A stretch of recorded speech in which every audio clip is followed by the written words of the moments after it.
I'm Juhi Pandey. Now what happens when the company that makes the indestructible Hilux pickup truck and the super plush Camry decides to make an SUV? Well, you pretty much get the only car on the planet which is endorsed both by the Taliban and the United Nations. Joel Ferreira belongs to neither, but he still managed to have a whole lot of fun with the all-new Toyota Land Cruiser. Okay, so here's a question. Now, what's the one thing in common between Salman Khan, the Taliban and the United Nations? Well, except for the fact that they really haven't done anything successfully in the past couple of months, it's their shared fondness for a particular kind of car. The one we're talking about, of course, is the Toyota Land Cruiser. When you first get in, you wonder why. The interior's more United Colors of Benetton than United Nations. So you've got things like 4-zone climate controls with 28 aircon outlets and a giant sunroof. I mean, that's hardly the kind of stuff you need if you were off to conquer Afghanistan. It seems a little confused. While you might have everything you need in an SUV of this kind, like a giant display screen and buttons for everything and tons of space, it does lack the grace of German or American interiors. And by this point, you're starting to think, another car to drop the kids to school in. But then you find this little button and then you push it.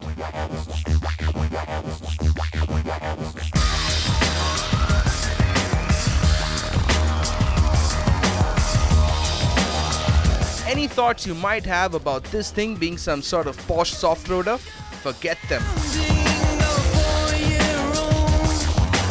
Now, the interiors of the Land Cruiser might be all Dr. Bruce Banner, but under the hood, this thing is pure incredible Hulk. The engine does 281 horsepower and, wait for it, 650 Newton meters of torque.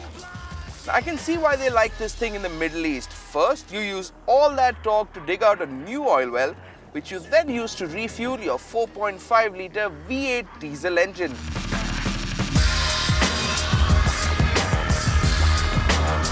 Channeling all that power to the wheels is a 6-speed automatic gearbox. And there's an all-time 4-wheel drive system. Now, normally power split 40-60 between the front and the rear wheels, but every time traction starts to slip, 70% of the power flies to the back wheels. This thing is as stable as some of the rocks it likes to chew on.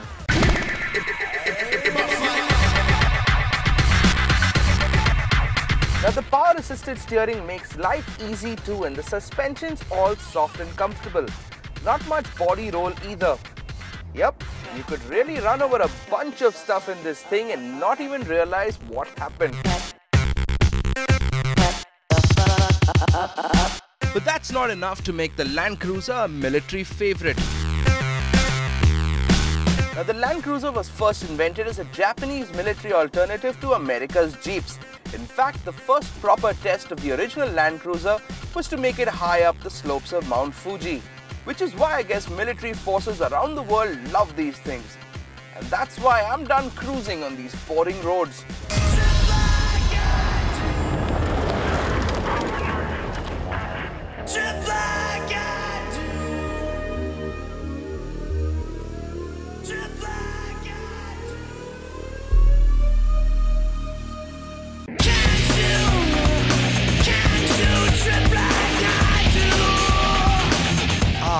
Home at last.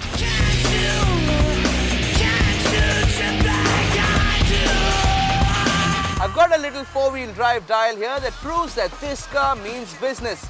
There's your standard mode, high ratio 4-wheel drive and low ratio 4-wheel drive. So are they all just cosmetic options? Well, there's only one way to find out. Banzai!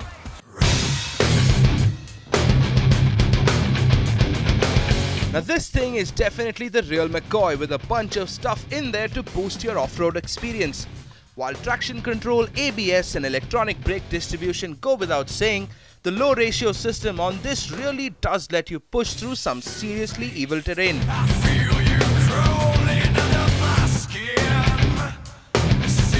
And if any of those hills that you're trying to conquer are giving you too much attitude, cut them down to size with this. The Hill Assist system that controls both braking and acceleration up and down the hill. And if you're having the opposite problem with water though, Toyota is ready to help out with that too. Now the Land Cruiser has something called active height control that can raise or lower the car's height by about 10 centimeters depending on the sort of conditions you're in. And if that isn't enough, Toyota also says that the Land Cruiser is fine wading through as much as 70 centimeters of water. Not that the Taliban have ever seen that much. You know what? I actually know people who are afraid of swimming through that much water. But that sort of ability doesn't come cheap. In fact, at 82 lakh rupees a pop, the Land Cruiser is not cheap at all. So I guess you've got to ask yourself if you want to spend that kind of money.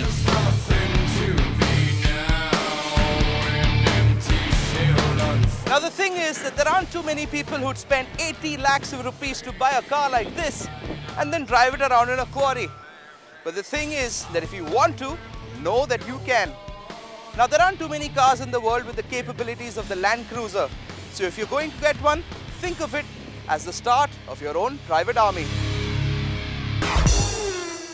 We're going to dash off for a quick break, but first, here's the news.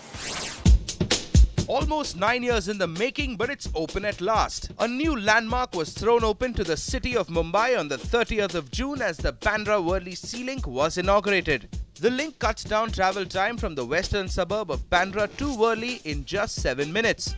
The same distance previously took 40 minutes.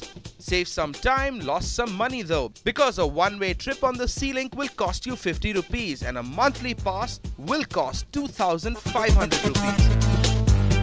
Last year they sealed the deal and this year they are here. Tata has launched both Jaguar and Land Rover in India with the opening of a showroom in Mumbai.